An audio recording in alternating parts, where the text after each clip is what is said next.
à tous, il est 8h45, bienvenue dans le live TV Finance en direct sur tvfinance.fr et boursorama.com. C'est parti pour une nouvelle semaine d'actualité financière et économique. Au sommaire aujourd'hui, dans quelques instants, pour notre rubrique l'entreprise du jour, nous parlerons de Joe, le petit robot destiné aux enfants atteints d'asthme afin qu'ils prennent mieux leurs médicaments.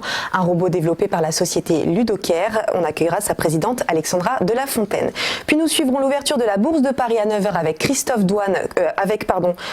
Dorian Abadi, formateur en analyse technique. Il viendra aussi décrypter les market movers.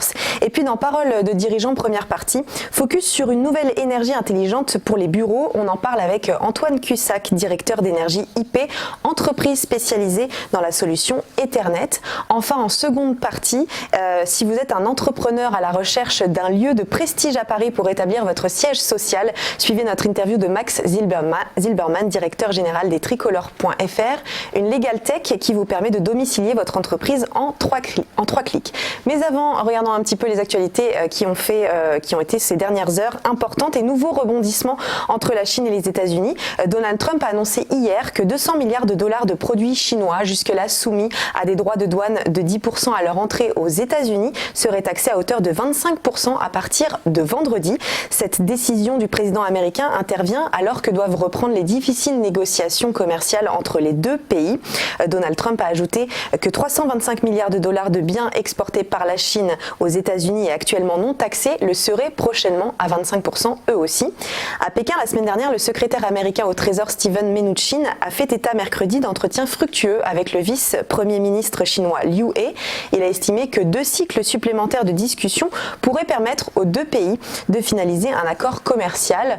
Une nouvelle séance de négociation est annoncée à partir de mercredi à Washington, à moins que Pékin ne décide de l'annuler.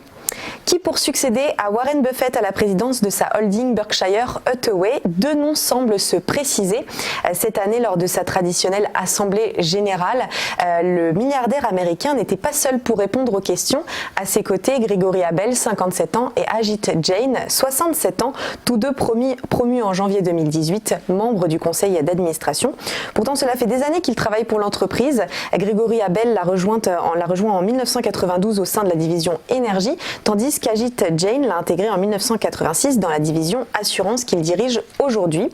Pour Warren Buffett, il n'y a pas meilleur manager des opérations que Greg et Ajit. Ce qu'ils ont accompli est remarquable. Toutefois, il faudra patienter encore un peu pour savoir qui des deux prendra les commandes de Berkshire Hathaway, à moins qu'il ne soit décidé une direction à 2 têtes.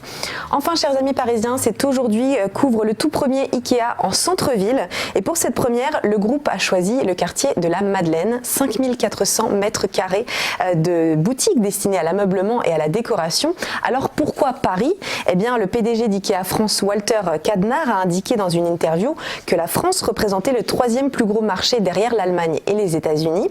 Selon lui, il était important de toucher les 2,2 millions de Parisiens, dont beaucoup vivent dans de petites surfaces. Alors spécialement pour eux, 2 étages, 4100 références seront exposées, 5 ambiances et 29 décors home story pour coller à toutes les envies. Un petit chiffre, 6 millions d'euros de travaux ont été nécessaires pour concevoir ce lieu unique dans la capitale.